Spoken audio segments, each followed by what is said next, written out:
हम लोग लोधी वंश के बारे में देख लिए थे, ठीक है। लोधी वंश, अंतिम शासक का कौन था? इब्राहिम लोधी। इब्राहिम लोधी जो 1526 का जो युद्ध हुआ, इस युद्ध को क्या कहता है? पानीपत का, पानीपत का प्रथम युद्ध, फर्स्ट युद्ध, पानीपत का फर्स्ट युद्ध। टोटल पानीपत में कितने युद्ध हुए थे? 3 हुए थे। पानीपत एक जगह है, ठीक है, जो हरियाणा में है, ठीक है। यहाँ 3 युद्ध हुआ था, पानीपत का प्रथम युद्ध, पानीपत का द्वितीय युद्ध और पानीपत का तृतीय युद्ध। आगे जैसे पढ़ते जाएंगे देखेंगे द्वितीय युद्ध कब हुआ था। तो प्रथम युद्ध पानीपत का किसके किसके बीच हुआ था? इब्राहिम लोधी और बाबर के बीच। तो कौन आएगा? बाबर है। बाबर मुगल वंश का स्थापना करा था, बाबर ही होगा ना। इब्राहिम लोधी और बाबर के बीच वीडियो प्रेशर है ना। तो पानीपत का प्रथम युद्ध 1526 ईस्वी इब्राहिम लोधी और बाबर के बीच हुआ था। अच्छा, ये पहला युद्ध था जिसमें युद्ध स्थल में किसी सुल्तान की मृत्यु हुई थी। इसके पहले युद्ध स्थल में किसी सुल्तान की मृत्यु नहीं होती थी, ठीक है। उसको धोखे से मारा जाता था या कुछ ऐसे करके मारा जाता था, लेकिन युद्ध स्थल पे किसी सुल्तान की मृत्यु नहीं हुई थी। और इसको युद्ध स्थल पे इसको मार दिया गया। तो पूछेगा ऐसा कौन सा सुल्तान था दिल्ली सल्तनत में जिसको युद्ध स्थल में जिसकी मृत्यु हो गई थी? वो सुल्तान था इब्राहिम लोधी था, ठीक है। तो बीच में जब हम लोग देखे थे पानी, जब सल्तनत काल पढ़ रहे थे तो देखे थे 3, 1336 और 1347। कौन सा वंश का स्थापना हुआ था? 1336 में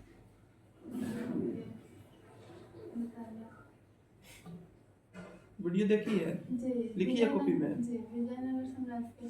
हाँ, विजयनगर साम्राज्य 1336 ईस्वी। हाँ, 47 बना। 1347 में हुआ था। 1347 में हुआ था।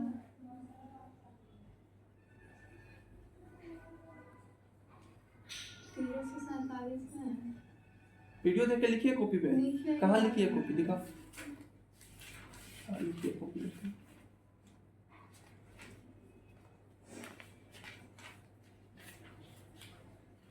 और बुका ने किया था उसका। कॉपी दिखाओ, तुम लिखी कहाँ है? दिखाओ।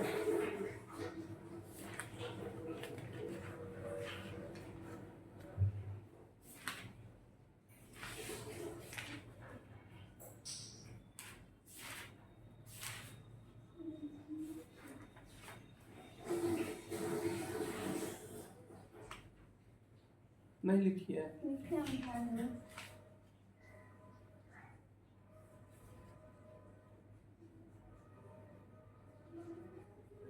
चलो देखो, लिखिए तो याद ना करना चाहिए।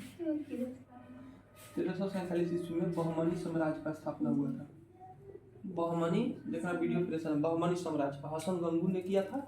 और जब ये गद्दी पर बैठा हसन गंगू, तो अलाउद्दीन बहमन शाह के नाम से गद्दी पर बैठता है, ठीक है। 1336 में हरियर और बुक्का ने विजयनगर साम्राज्य की स्थापना की। और विजयनगर साम्राज्य को ही संगम वंश कहा जाता है, क्योंकि हरियर और बुक्का का पिता का नाम संगम था, ठीक है। अपने पिता के नाम पे ही इसका संगम वंश की स्थापना करते हैं, ठीक है।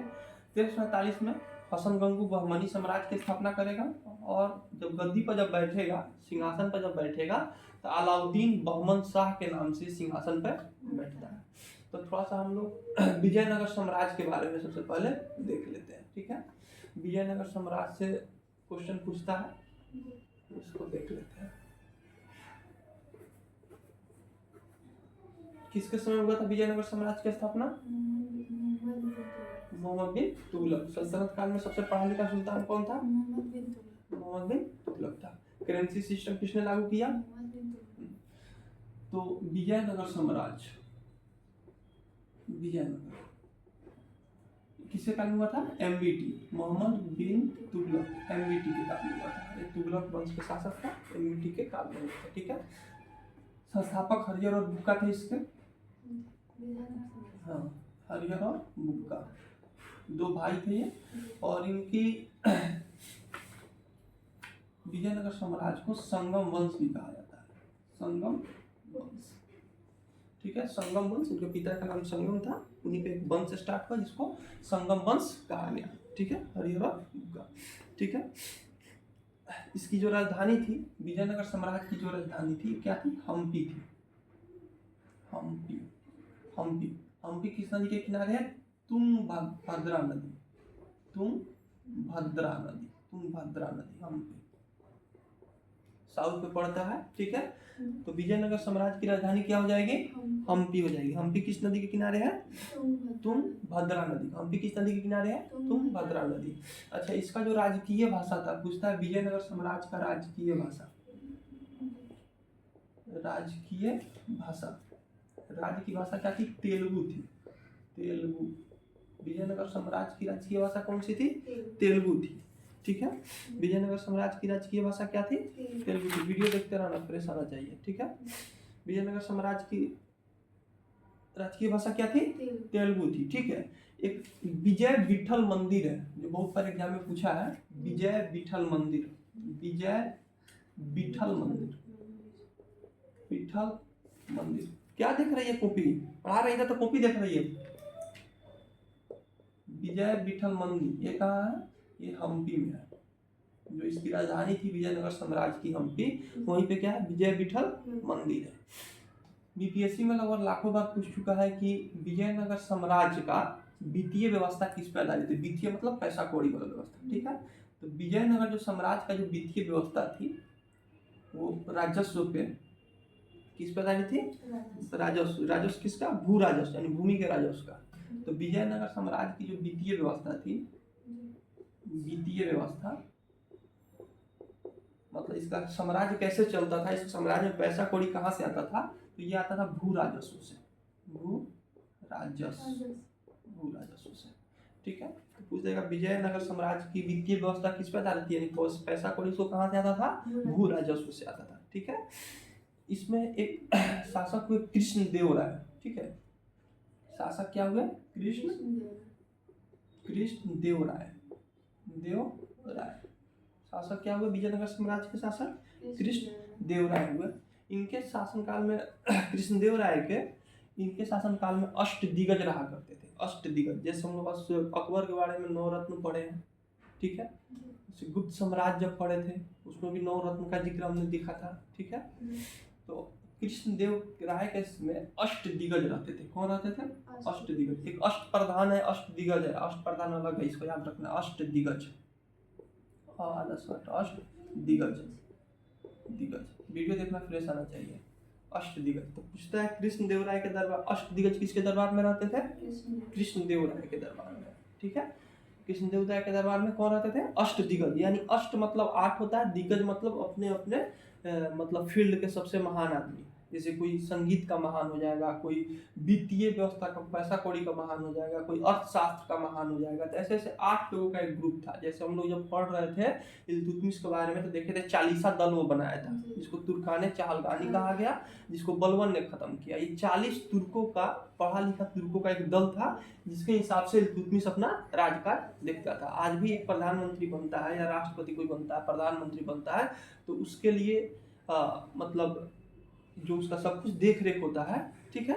वो कोई IAS अधिकारी जो बाद में ट्रांसफर लेते लेते उच्च अधिकारी जब बन जाता है तो उसका सेक्रेटरी वो हो जाता है, तो उसके देख रेख में होता है, ठीक है। तो वैसी कृष्णदेव राय भी अपने दरबार में अष्टदिग्गज को रखे हुए थे, ठीक है। कृष्णदेव राय अपने दरबार में किसको रखे थे?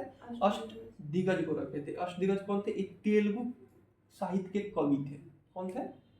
अब राजकीय भाषा जो है विजयनगर साम्राज्य की क्या है? तेलुगु है। तो तेलुगु साहित्य के क्या हो जाएंगे? कवि हो जाएंगे, ठीक है। ठीक है, यहाँ पे हो जाएगा। तालीकोटा का युद्ध पूछता है, ठीक है। तालीकोटा का युद्ध कब हुआ था? ये हुआ था 1565 ईस्वी में। 1565 ईस्वी में, 1565 ईस्वी में, यानी विजयनगर साम्राज्य के समय ही तालीकोटा का युद्ध हुआ था 1565 ईस्वी में, ठीक है। 1565 ईस्वी में कौन सा युद्ध हुआ था? तालीकोटा का। इसको बहुत VVI को रखना है, कोई कोई खुद देता है याद नहीं आता है। 1565 ईस्वी में तालीकोटा का युद्ध कब हुआ था? 1565 ईस्वी में। पूछा जाता है, ठीक है, कृष्णदेव राय के अधीन किस साहित्य का स्वर्ण युग कहा जाता है? कृष्णदेव राय जो विजयनगर साम्राज्य के जो शासक थे, ठीक है, उसका अधीन किस साहित्य का स्वर्ण युग कहा जाता है? यहाँ पे हम लोग देखे हैं कि कृष्णदेव राय के दरबार में 8 कवि रहते थे। किस साहित्य का रहते थे? तेलुगु कवि रहते थे। तो किस साहित्य का उत्थान होगा? तेलुगु साहित्य का उत्थान होगा, ठीक है। क्वेश्चन पूछता है कि कृष्णदेव राय के अधीन किस साहित्य का स्वर्ण युग कहा गया? ये कहा गया तेलुगु साहित्य का स्वर्ण युग। जैसे क्वेश्चन आता है कि प्राचीन भारत में किस काल को स्वर्ण युग कहा गया, तो कौन सा काल था? गुप्त काल को। प्राचीन भारत में किस काल को स्वर्ण युग कहा गया? तो गुप्त काल को स्वर्ण युग कहा गया, क्योंकि उस समय मतलब वास्तुकला चरमोत्कर्ष पे था। ठीक है, अलग अलग मतलब सब चीज बनाए जा रहे थे, मूर्तियां बन रही थी, ठीक है, मंदिर बन रहे थे, इसलिए उसको प्राचीन भारत का स्वर्ण युग कहा जाता है, स्वर्णिम काल कहा जाता है। वैसे कृष्णदेव राय के दरबार में किस भाषा का स्वर्ण युग कहा जाता है? तेलुगु भाषा का, क्योंकि शुरू से देखते आ रहे हैं कि विजयनगर साम्राज्य में राजकीय भाषा क्या थी? तेलुगु थी। और कृष्णदेव राय के दरबार में अष्ट दिग्गज रहते थे जो तेलुगु कवि थे। ठीक है, तो किस भाषा का स्वर्ण युग कहा जाएगा? तेलुगु भाषा का। तमिल भी ऑप्शन में आता है, तमिल तेलुगु में उस समय डिफरेंस नहीं समझ आएगा, ठीक है ना, तेलुगु याद रखना है, तमिल नहीं, ठीक है। अब विजयनगर साम्राज्य की जानकारी हमको कैसे मिली? क्योंकि ये हम्पी जो था, विजय विठल मंदिर भी कहाँ है? हम्पी में है, और इसकी राजधानी कहाँ थी विजयनगर साम्राज्य की? हम्पी थी। तो हम्पी के जो खंडहर है, हम्पी के जो खंडहर है, खंडहर किसे कहते हैं? जो पुरानी जो बिल्डिंग है जो टूट फूट गई है उसको खंडहर बोलते हैं, जो रहने योग्य नहीं है। तो उसी खंडहर से हमको जानकारी मिलती है विजयनगर साम्राज्य के बारे में। ठीक है, उसी खंडहर से हमको जानकारी किसके बारे में मिलेगी? विजयनगर साम्राज्य के बारे में। ठीक है, ठीक है। अब एक कृष्णदेव राय एक अमुक्त मालदया एक ग्रंथ है, ठीक है, अमुक्त मालदया, वीडियो देखते हुए फ्रेश होना चाहिए। अमुक्त मालदया, अमुक्त मालदया एक ग्रंथ है, इसके रचयिता कौन थे? कृष्णदेव राय। कृष्णदेव राय पूछ देता है, बहुत बार पूछा हुआ है। अमुक्त मालदया ग्रंथ का रचयिता कौन है? कृष्णदेव राय। इसको VVI करके रखना है। अमुक्त मालदया ग्रंथ का रचयिता कौन है? कृष्णदेव राय है। ठीक है, एक अब्दुल रजाक जो एक फारसी यात्री था, अब्दुल रजाक, ठीक है, अब्दुल रजाक कहाँ का यात्री था? फारसी यात्री था, फारस से आया था अब्दुल रजाक। वो देवराय द्वितीय के शासनकाल में आया था, ये बहुत VVI है। ठीक है, किसके शासनकाल में आया था? देवराय द्वितीय के शासनकाल में आया था। ठीक है, तो अब इसमें अमुक्त मालदया ग्रंथ किसने लिखा है? अमुक्त मालदया कृष्णदेव राय। कृष्णदेव राय में अष्ट दिग्गज किसके समय रहते थे? विजयनगर साम्राज्य की राजकीय भाषा क्या थी? कृष्णदेव राय के शासनकाल में किस भाषा का स्वर्ण युग कहा जाता है? तेलुगु भाषा का स्वर्ण। सब याद रहना चाहिए। ठीक है, विजय विठल मंदिर कहाँ है? विजय विठल मंदिर, हाँ,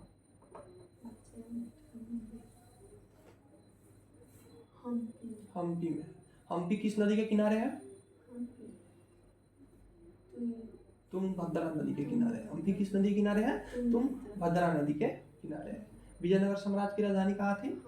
हम्पी थी। अब बीजापुर का सुल्तान एक क्वेश्चन आ रहा है, ठीक है, इसको थोड़ा सा देख लेंगे। बीजापुर का सुल्तान कौन है? बीजापुर का सुल्तान, वीडियो देखना फ्रेश आना चाहिए।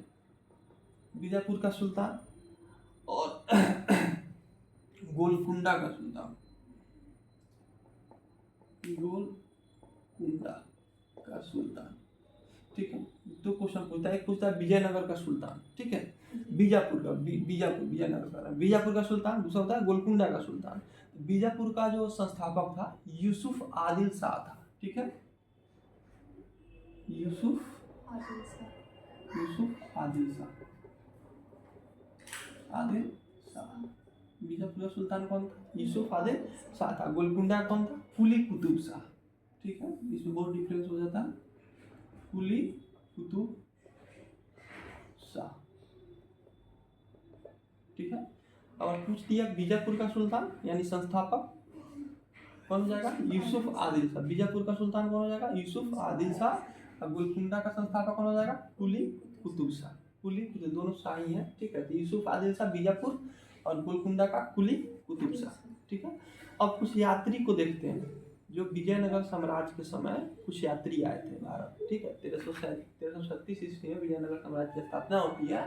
ठीक है, कृष्णदेव राय उसमें एक महानतम शासक साबित होते हैं जो तेलुगु साहित्य का स्वर्ण युग कहा जाता है। अष्टदिग्गज अपने दरबार में रखे थे। ठीक है, इसमें कुछ यात्री आए थे, जैसे एक आता है Niccolo de Conti. Niccolo de Conti, Niccolo de Conti.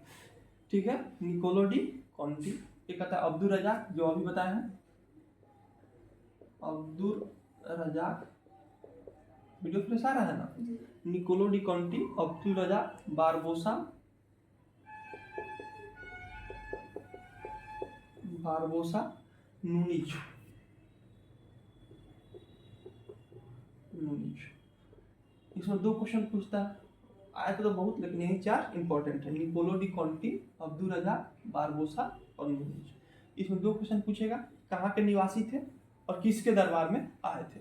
ठीक है, आए थे तो विजयनगर साम्राज्य में ही, लेकिन कौन शासक उस समय था वो पूछ लेता है। ठीक है, हाँ किसका काट दो फ्रेश चल रहा है वीडियो। ठीक है, Niccolo de Conti, Abdul Razzaq, Barbosa, Nuniz, ये 4 यात्री आए थे। किसके दरबार में आए थे? निकोलो डी ये आए थे विजयनगर साम्राज्य में आए थे। अब किसके दरबार में आए थे ये पूछ लेगा, आप कहाँ के थे। तो निकोलो डी कांटी, जब टी बोलते हैं तो लास्ट में ई आ जाता है। निकोलो डी कांटी, लास्ट में ई आ रहा है, तो कहाँ का आएगा? इटली से। निकोलो डी कांटी, तो कहाँ से आएगा? इटली से आएगा। निकोलो डी कांटी कहाँ से आएगा? इटली से आएगा। अब्दुल रजाक की बात करें तो फारस से आया था। फारस की खाड़ी का नाम सुने होंगे। ये कहाँ से आया था? फारस क्या आया था? हाँ, फारस से आया था। बारबोसा और नूनिज कहाँ से आया था? दोनों पुर्तगाल का था।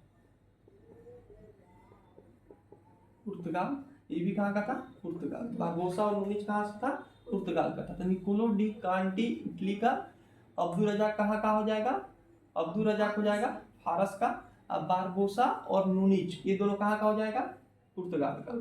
ठीक हो, निकोलो डी कांटी कहाँ का? इटली का। बारबोसा और नूनिज कहाँ का? पुर्तगाल का।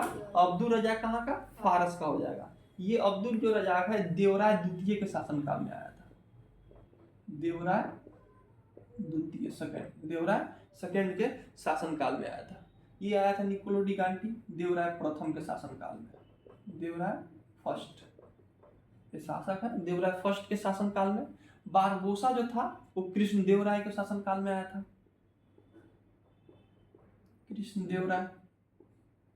कृष्णदेवराय के शासनकाल में आया था। ठीक है, नूनिज के बारे में नहीं पूछता है किसी शासनकाल में आया था। ठीक है, तो निकोलो डी कांटी कहाँ का निवासी था? बोर्ड पे देख के नहीं बोल रहा है। निकोलो डी कांटी कहाँ का निवासी था? बारबोसा कहाँ का था? पुर्तगाल का था। बारबोसा कहाँ का था? पुर्तगाल का। नूनिज कहाँ का था? बारबोसा किसके शासनकाल में आया था? अब्दुल रजा ये कृष्णदेवराय द्वितीय कहाँ से हो जाएगा? बारबोसा कृष्णदेवराय भी लिखे हुए नहीं, बोर्ड पे ध्यान नहीं रहता है। बारबोसा किसके समय आया था? कृष्णदेवराय का। अब्दुल रजाक की बात करिए, किसके कहाँ का निवासी था? फारस का था। किसके शासनकाल में आया था? और निकोलो डी कांटी कहाँ का निवासी था? किसके शासनकाल में आया था? देवराय प्रथम। ठीक है, तो ये कुछ थे और ये हो जाएगा तुम्हारा पूरा समाप्त हो गया। कौन सा वंश समाप्त हो गया? विजयनगर साम्राज्य समाप्त हो गया।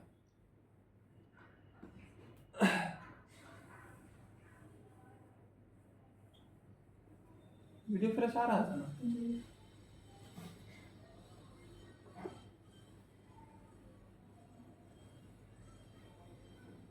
बताओ पी कितने नंबर पे आता है? क्या? पी कितने नंबर पे आता है बताओ? हाँ जी बताओ। यू बताओ। हाँ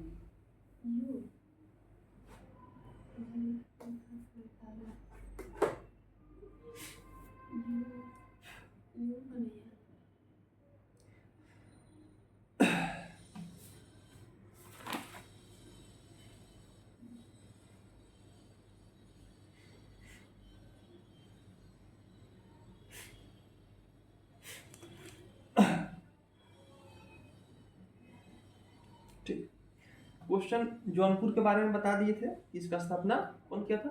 फिरोज शाह तुगलक ने किया था, अपने भाई यूना खान यानी मोहम्मद बिन तुगलक के नाम पे। ठीक है, और इसको भारत का सिराज कहा जाता है क्योंकि इसमें स्थापत्य कला का बहुत बड़ा विकास हुआ। ठीक है, जामा मस्जिद का निर्माण पूछ लेता है कि जामा मस्जिद का निर्माण किसने कराया था? जामा मस्जिद हुसैन शाह सरकी ने। हुसैन शाह सर्की ने, हुसैन शाह सर्की, हुसैन शाह सर्की। जामा मस्जिद का निर्माण किसने कराया था? हुसैन शाह सर्की ने कराया था। ठीक है, जामा मस्जिद का निर्माण किसने कराया था? हुसैन शाह सर्की। इसको अब कश्मीर के बारे में थोड़ा सा पढ़ लेते हैं। ठीक है, कश्मीर के बारे में थोड़ा सा पढ़ लेते हैं। कश्मीर में पूछता है कि कश्मीर में हिंदू राज्य का स्थापना किसने की थी? कश्मीर में हिंदू राज्य की स्थापना सुहादेव ने की थी। सुहादेव ने। कश्मीर में हिंदू राज्य की स्थापना किसने की थी? सुहादेव ने। बहुत बीबीआई क्वेश्चन है, बीपीएससी में बहुत बार पूछा हुआ है। ठीक है, कश्मीर में हिंदू राज्य की स्थापना किसने की थी? सुहादेव ने की थी। ठीक है, जैन कश्मीर का एक पूछता है, तो कश्मीर में हिंदू राज्य की स्थापना, ये हो गया कौन सा? कश्मीर में हिंदू राज्य, कश्मीर में हिंदू राज्य की स्थापना। ये पूछता है कश्मीर का अकबर किसे कहा जाता है? कश्मीर का अकबर, वीडियो फ्रेश आ रहा है ना?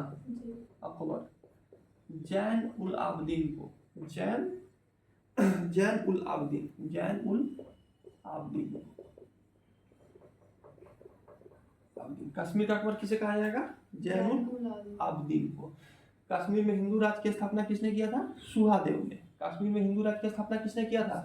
सुहादेव ने। और कश्मीर का अकबर किसे कहा जाता है? जैन उल आबदीन को, जैन उल आबदीन को कश्मीर का अकबर कहा जाता है। ठीक है, हम लोग शुरू में ही पढ़े थे कि बख्तियार खिलजी जो नालंदा विश्वविद्यालय को ध्वस्त किया, वो किसका सेनापति था?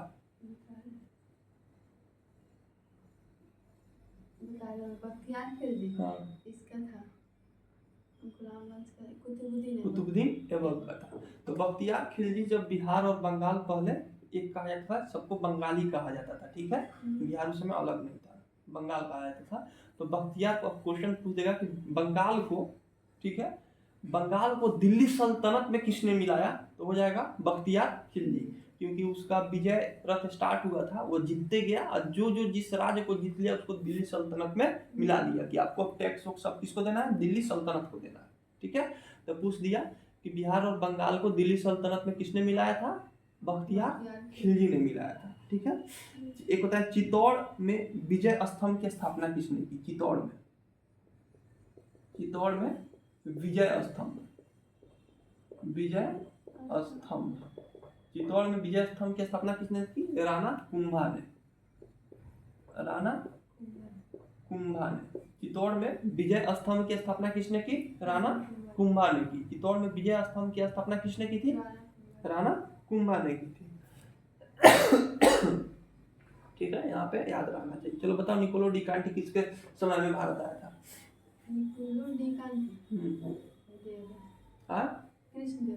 कृष्णदेव राय के दरबार में आया था।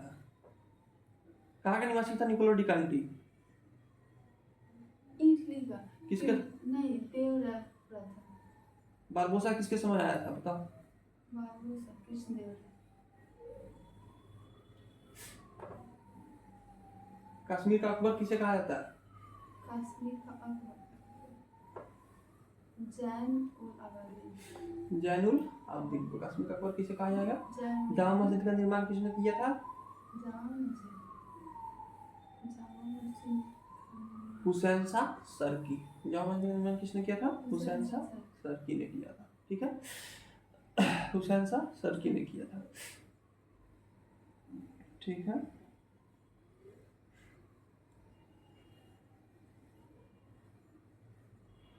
क्वेश्चन आता है सूफी सिलसिले से, कुछ बहुत सारे सूफी संत हुए, अलग अलग परंपरा हुआ सूफी संतों का।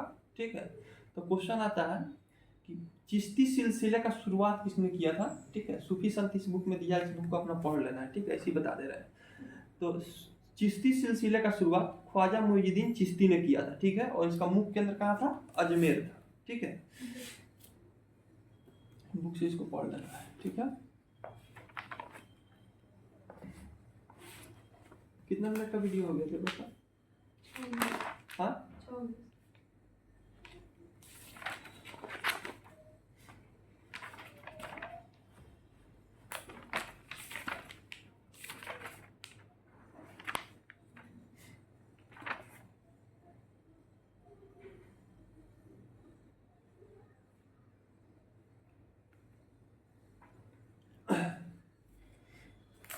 अब कुछ दिल्ली सल्तनत का प्रशासन देख लेते हैं।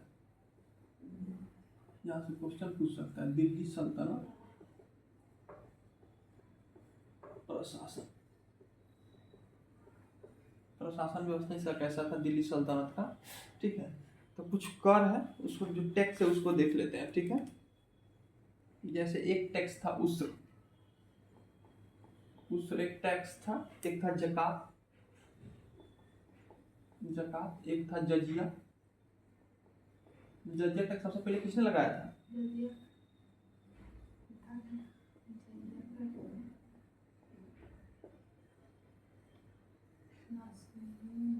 हाँ, कब लगाया गया था जजिया टैक्स?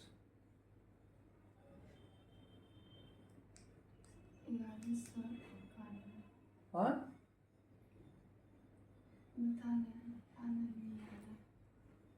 लगाया कब गया था ये बताओ ना तुम खाली, या कौन लगाया था?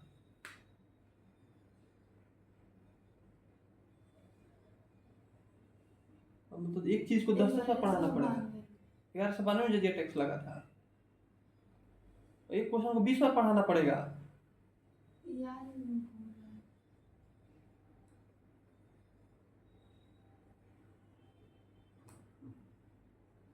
तो ये काम रह गया कि ये क्वेश्चन को 20 से आदमी पढ़ाया तब तुमको याद नहीं रहे। 1192 तो हो ही नहीं सकता है, तुमको याद कहाँ है कुछ?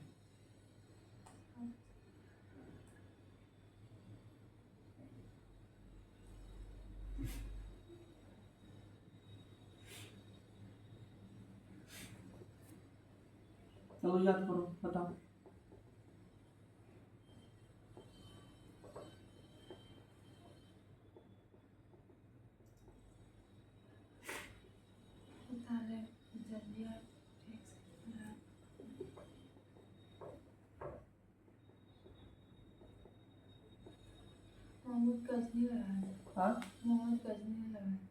गजनी लगाया था, कासिम लगाया था 712 ईस्वी में जब अटैक किया सिंध पर तक, ये तुम याद की है। कासिम 712 सिंध पर जब अटैक किया, उतना कहानी तुमको समझा दिया था, तुमको जजिए याद नहीं है।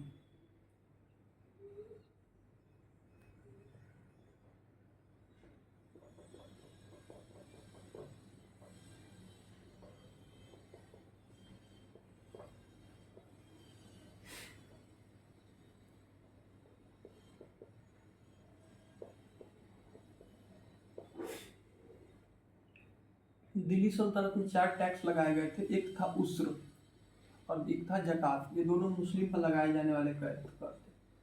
ठीक है, उस्र और जकात ये मुस्लिम पर लगाने वाले कर थे। उस्र कहा जाता है मुसलमानों से जो भूमि का जो टैक्स लिया जाता था उसको उस्र कहा जाता है। जो मुस्लिम जो इस्लाम धर्म से जो रिलेटेड थे, वीडियो देखना फ्रेश होना चाहिए। जो मुस्लिम थे उनसे भूमि का जो टैक्स लिया जाता था उसको उस्र कहा जाता था। और जो जकात था ये धार्मिक टैक्स था। जकात क्या था? धार्मिक टैक्स था, ये भी मुसलमानों से लिया जाता था। और उस समय हिंदू धर्म नहीं था, उस समय हिंदू धर्म का कोई जिक्र ही नहीं था। पहली बार हिंदू शब्द जो अल-बरूनी की किताब थी किताबुल हिंद, उसमें पहली बार 12वीं सदी में हिंदू शब्द का जिक्र मिला। ठीक है, और हिंदू धर्म जो है 18वीं सदी के बाद हिंदू धर्म का उत्पत्ति हुआ है। उससे पहले गैर मुस्लिम कहा गया है, जो किताब थी उसमें गैर मुस्लिम कहा गया है, कहीं भी हिंदू धर्म का चर्चा नहीं है। ठीक है, जो जजिया टैक्स था वो गैर मुस्लिम से ये धार्मिक कर था, जो मुस्लिम नहीं थे उनसे धार्मिक कर था। यानी भारत के जो निवासी थे उनसे कौन सा टैक्स था? जजिया का था, धार्मिक टैक्स था। ठीक है, या तो टैक्स दीजिए नहीं तो इस्लाम धर्म को कबूल कीजिए। जो खराज था वो गैर मुस्लिम से भूमि कर था, गैर मुस्लिम से भूमि। तो 4 टैक्स हो गया। उस जकात, उस कौन सा टैक्स था? उस भूमि टैक्स था। और जकात क्या था? धार्मिक टैक्स था, ये गैर मुस्लिमों से था। और जजिया और खराज, जजिया क्या था? धार्मिक कर था। और खराज क्या था? ये था भूमि वाला कर। तो जजिया और जकात याद रखना है, जजिया और जकात ये दोनों कैसा? धार्मिक कर है। जजिया और जकात कैसा कर है? धार्मिक कर है। जजिया किससे? गैर मुस्लिम से। जकात मुस्लिमों का धार्मिक टैक्स है, कर है। उस्र जो है मुस्लिमों का धार्मिक कर है। और खराज जो है गैर मुस्लिमों का भूमि कर है। ठीक है, तो ये 4 टैक्स जो होता था। एक खुम्स बताए हुए थे, खुम्स लूटपाट वाला टैक्स बताए थे जब अलाउद्दीन खिलजी के जब बारे में पढ़ा रहे थे। तो 3/4 कर दिया था। ठीक है, ये 4 टैक्स थे। इस चारों टैक्स से क्वेश्चन बार बार किसी ना किसी एग्जाम में पूछ लेता है।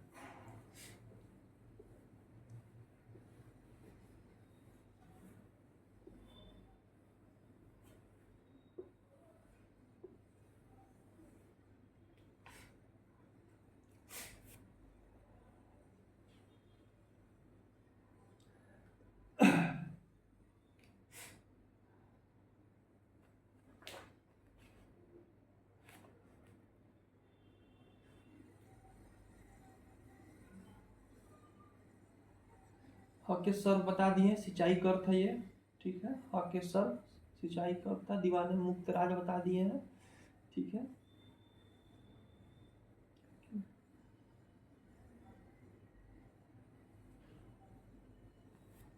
इतना व्यवस्था किसने शुरुआत किया था? इतना व्यवस्था का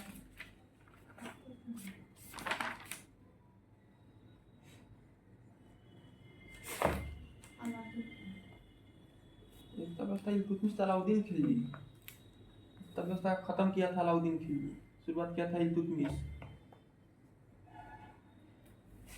किताबुल हिंद के रचयिता कौन है? किताबुल हिंद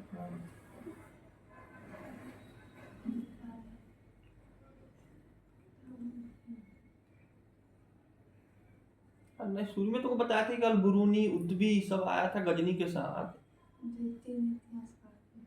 तो सब किताब का नाम तुमको नहीं बताया था? किताबुल हिंद अल-बुरूनी ने लिखा है, सब नहीं बताया था तुमको? फिरदौसी आया था, उद्बी आया था, किताबुल यामनी, शाहनामा फिरदौसी लिखता है। अलाई दरवाजा का निर्माण किसने कराया था? अलाई दरवाजा हाँ, अलाउद्दीन खिलजी। कुतुब मीनार का निर्माण किसने कराया था? कुतुबुद्दीन ऐबक। कुतुब मीनार की 5वीं मंजिल जो है, कुतुब मीनार की 5वीं मंजिल वो फिरोज शाह तुगलक ने बनाया था। किसने बनाया था? फिरोज शाह तुगलक। कुतुब मीनार की कौन सी मंजिल? 5वीं। बहुत बार क्वेश्चन पूछा है। तुगलक। कुतुब मीनार की 5वीं मंजिल का निर्माण किसने कराया था? वीडियो फिर से आ रहा है ना? फिरोज शाह तुगलक ने करवाया था। एक होता है तोते हिंद किसे कहा जाता है? ठीक है, किसे कहा जाता है मालूम है? किसको? अमीर खुसरो को। अमीर खुसरो को तोते हिंद। तोता को क्या कहता है? जैसे बोला जाता है वैसे वो क्या करता है? तुरंत रिपीट कर देता है। ठीक है, तो ऐसे ही अमीर खुसरो का था। जब कोई भी क्वेश्चन पूछा जाता था, अमीर खुसरो बिना लेट लगाए तुरंत उसका जवाब दे देते थे, इसीलिए इनको तोते हिंद कहा जाता है। तोते ये हिंद, तोते हिंद, हिंद का तोता। तोते हिंद का मतलब क्या होता है? हिंद मतलब हिंद का तोता, हिंदुस्तान का तोता। किसे कहा जाएगा? अमीर खुसरो को। तोते हिंद किसे कहा जाएगा? अमीर खुसरो को। तोते हिंद किसे कहा जाएगा? अमीर खुसरो को। कौन सा सूफी संत था जो 7 शासकों का, दिल्ली सल्तनत में 7 सुल्तानों का शासन देखा था? चलो बताओ।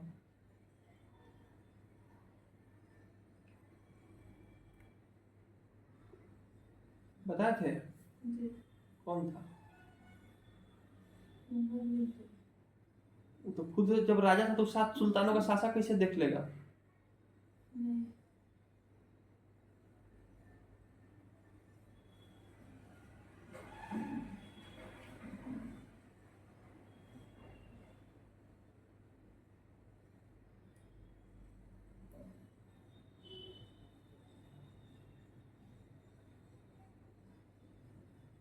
उसका सेनापति था। सेनापति था तो निजामुद्दीन औलिया नहीं बताए थे तुमको? वीडियो तुम देख के लिखी है कॉपी में? हाँ, कहा नहीं लिखे? तुमको 3 दिन का समय मिला, 4 दिन का, तो कहा नहीं लिखे हैं?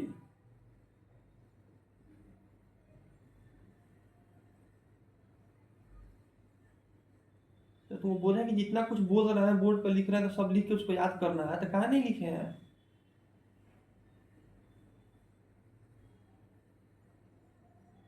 ना लिखे हैं ना रिवीजन किए हैं, कुछ याद है या नहीं है?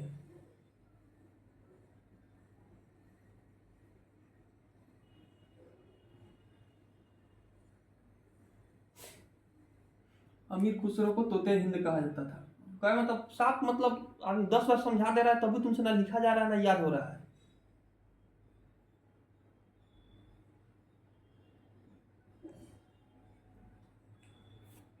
अमीर खुसरो को तोते हिंद कहा जाता था। ठीक है, अमीर खुसरो और निजामुद्दीन औलिया पहले बता चुके हैं। 10 बार एक चीज को 10 बार बताया जाए तब इनको याद होगा बोर्ड पे। यहाँ पढ़ के याद हो जाएगा कि लिख के याद करना पड़ता है।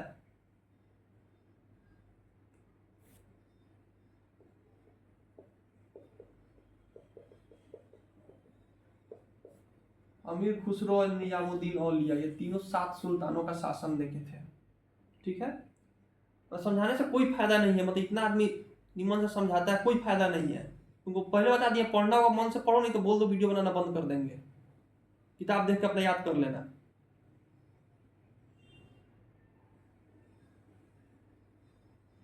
एक चीज को 10 बार रिपीट हम नहीं करेंगे, हर वीडियो में एक एक चीज को रिपीट करते रहे। याद होना चाहिए हर चीज, जितना बताया बोर्ड पे मुंह से बोल रहे हैं सब याद होना चाहिए। 10 बार बोला जाएगा, याद नहीं है फिर से पढ़ाया जाए एक ही चीज को।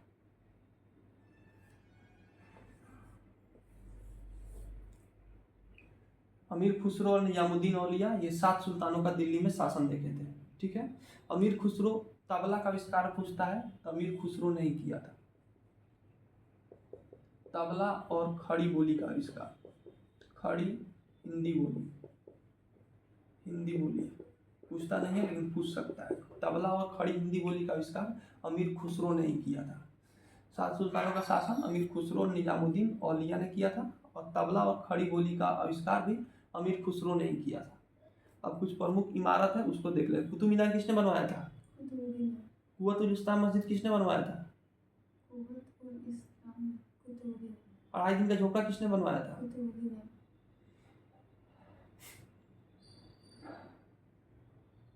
अलाई दरवाजा किसने बनवाया था? जहमत खाना मस्जिद किसने बनवाया था? अलाउद्दीन खिलजी। ठीक है, उसके बाद देखते हैं अब ग्रंथ के कुछ नाम देखते हैं। जैसे रेहला ग्रंथ कौन लिखा था? रेहला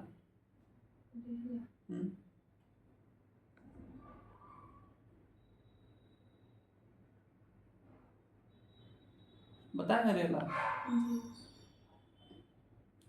इब्न बतूता लिखा था। याद हो जाना चाहिए, सब समझ जाना, लास्ट वार्निंग है तुम्हारे लिए। अब रेहला किताब इब्न बतूता लिखा था। तबकात नासरी मिनहाजुल सिराज की किताब है, लिख लेना। तबकात ए नासरी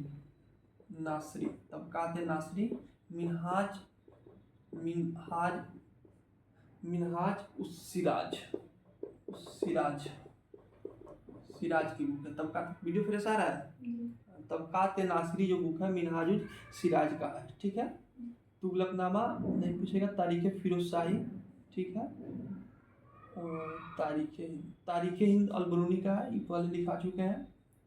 ठीक है, इतने बिजनेस पूछता है। ठीक है, तबकात नासरी मिनहाजुल सिराज का है। ठीक है, इसको देख लेना है। ठीक है, तबकात नासरी किसका? सिराज का है। ठीक है,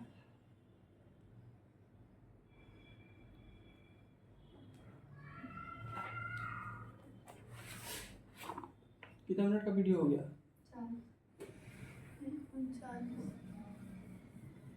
सूफी संत के बारे में थोड़ा सा देख लेना। कल से मुगल काल स्टार्ट हुआ।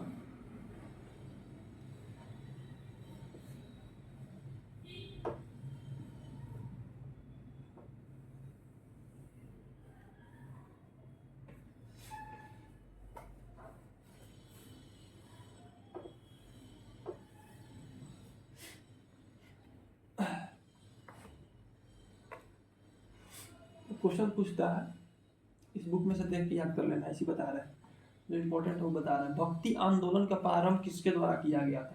ठीक है, क्वेश्चन है भक्ति आंदोलन का प्रारंभ किसके द्वारा किया गया था? तो अलवार और नैनार संतों द्वारा। बीबीआई क्वेश्चन है, भक्ति आंदोलन का प्रारंभ, भक्ति आंदोलन का प्रारंभ किसके द्वारा किया गया था? अलवार और नैनार संतों द्वारा।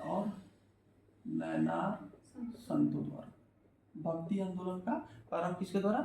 अलवार और नैनार संतों द्वारा। भक्ति आंदोलन का प्रारंभ किसके द्वारा किया गया था? अलवार और नैनार हाँ। संतों। कबीर किसके शिष्य थे? कबीर की बात करें, कबीर किसके शिष्य थे? ये रामानंद के शिष्य थे, रामानंद के शिष्य थे। इसको भी याद रखना, कबीर किसके शिष्य थे?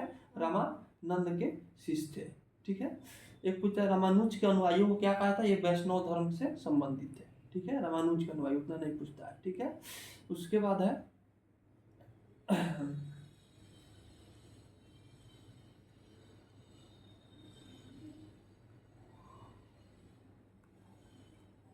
गुरु नानक का जन्म पूछता है। ठीक है, गुरु नानक कौन से धर्म के थे? ये थे, कौन सा धर्म के थे गुरु नानक, पता है? कौन सा? सिख धर्म। नाम सुनिए सिख धर्म का। हाँ, तो गुरु नानक सिख धर्म के संस्थापक थे और इनका जन्म जो हुआ था तालवंडी में हुआ था। ठीक है। ननकानाबाद साहिब जो है तालवंडी में, पढ़ाएंगे सिख धर्म में, ये सुन लो। गुरु नानक का जन्म, सिख धर्म के संस्थापक थे, प्रथम गुरु थे गुरु नानक सिख धर्म के। और ये इनका जन्म ननकाना साहब में हुआ था। ननकाना साहब कहाँ है? तालवंडी पाकिस्तान में। तो ऐसा बहुत बार क्वेश्चन पूछा जाता है, लिख लेना कॉपी में, पढ़ाएंगे फिर भी उस समय भी लिखना। क्वेश्चन पूछा जाता है कि कौन ऐसा सिख धर्म के मतलब गुरु थे जिनका जन्म कहाँ हुआ था? पाकिस्तान में हुआ था। तो तालवंडी कहाँ है? पाकिस्तान में ही है। तो कोई टेंशन क्या हो जाएगा? गुरु नानक। गुरु नानक का जन्म कहाँ हुआ था? ननकाना साहिब में। कहाँ हुआ था? ननकाना साहिब, ननकाना साहिब कहाँ है? तालवंडी पाकिस्तान, तालवंडी पाकिस्तान में। जब देश का जब बंटवारा हुआ तो कहाँ चला गया? पाकिस्तान में। ठीक है। तो गुरु नानक साहब का जन्म कहाँ हुआ था? ननकाना साहिब में हुआ था। और एक कहाँ है? तालवंडी पाकिस्तान में है। ठीक है। अब है कि कुछ सिलसिले हैं, उस सिलसिले का संस्थापक कौन कौन है बुक में देख के लिख लेना। इसे वीडियो में देख लो, इंपॉर्टेंट वीडियो में देख के लिखना हुआ तो लिख सकती है। ठीक है। इंपॉर्टेंट बता दे रहे हैं जो एग्जाम में पूछा जाता है। ठीक है। पहला चिश्ती सिलसिला। चिश्ती सिलसिला के संस्थापक कौन थे? ख्वाजा मोइनुद्दीन चिश्ती। रिपीट कर दे रहा है, चिश्ती सिलसिला के संस्थापक कौन थे? ख्वाजा मोइनुद्दीन चिश्ती। एग्जाम में पूछता है, कभी कभी पूछ लेता है। चिश्ती सिलसिला का संस्थापक ख्वाजा मोइनुद्दीन चिश्ती। जो चिश्ती लगा हुआ है तो उनके लास्ट नाम में भी चिश्ती लगा हुआ रहेगा। ठीक है। तो चिश्ती सिलसिले का संस्थापक कौन थे? ख्वाजा मोइनुद्दीन चिश्ती थे। सुहावर्दी की बात करें तो इसके लास्ट में भी सुहावर्दी लगा रहेगा। जैसे कौन हो जाएगा? सुहाबुद्दीन सुहावर्दी। सुहावर्दी सिलसिले का संस्थापक कौन हो जाएगा? सुहाबुद्दीन सुहावर्दी, सियाबुद्दीन सुहावर्दी। ठीक है। कादरी का हो जाएगा शेख अब्दुल कादिर। ठीक है। उसका फिरदौसी का शेख बदरुद्दीन हो जाएगा। यही दो चार सबसे ज्यादा चिश्ती ही पूछता है। ठीक है। चिश्ती का कौन हो जाएगा? ख्वाजा मोइनुद्दीन चिश्ती। इसको लिख लेना। सुहावर्दी पूछेगा तो सियाबुद्दीन सुहावर्दी बुक में दिया हुआ है, देख के लिख लेना। अब कुछ उपाधि है। सबसे ज्यादा उपाधि पूछता है महबूब ए इलाही। सब तोते हिंद किसको कहा जाता है? अमीर खुसरो को कहा जाता है। ठीक है, तोते हिंद। वैसे क्वेश्चन पूछता है महबूब ए इलाही, महबूब ए इलाही, महबूब ए इलाही। अलाउद्दीन इसको निजामुद्दीन औलिया को कहा जाता है। निजामुद्दीन औलिया को महबूब इलाही किसे कहा जाता है? बहुत बार पूछा हुआ है। निजामुद्दीन औलिया को महबूब इलाही किसे कहा जाता है? निजामुद्दीन औलिया को कहा। महबूब इलाही किसे कहा जाएगा? निजामुद्दीन औलिया को कहा जाएगा।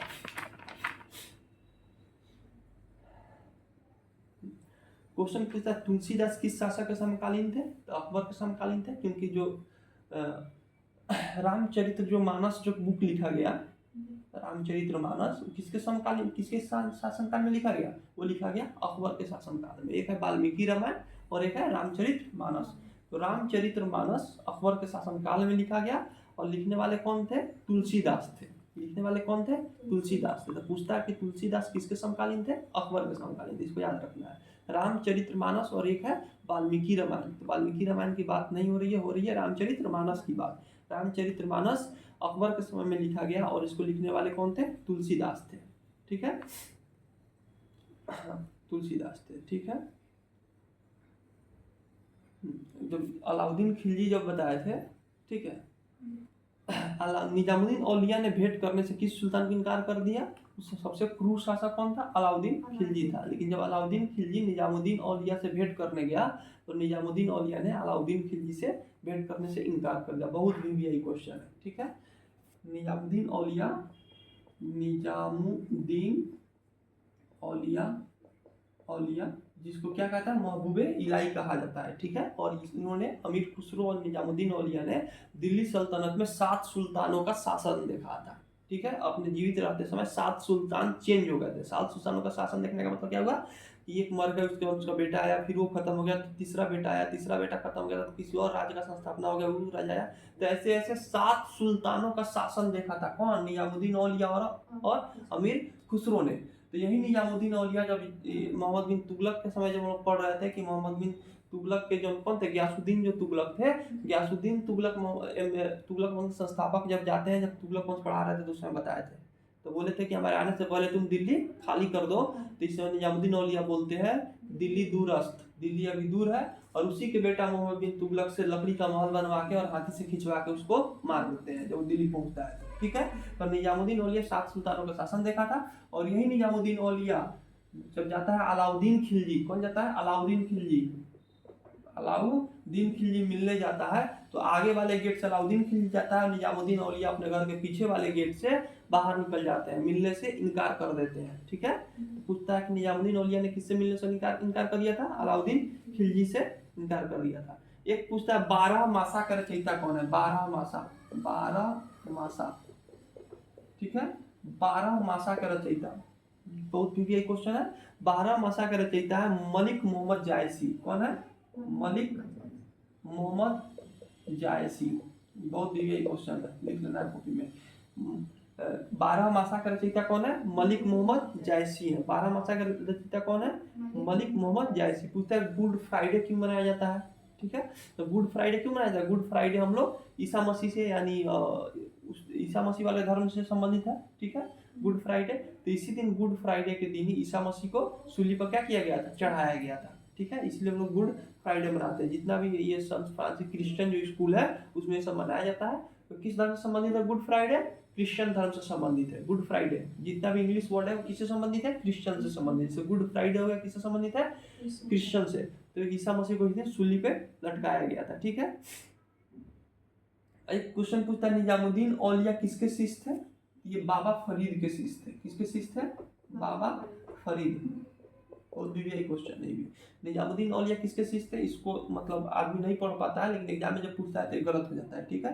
तो निजामुद्दीन औलिया किसके शिष्य थे? बाबा फरीद के शिष्य थे। निजामुद्दीन औलिया किसके शिष्य थे? बाबा फरीद। अभी तो रामचरितमानस बता दिए कि तुलसीदास ने लिखा था और अकबर के समय लिखा था, ठीक है। तो यहाँ पे खत्म हो गया। और हर चीज को जाके कॉपी में लिख लो, वीडियो बंद करो, क्लिक के याद करना है।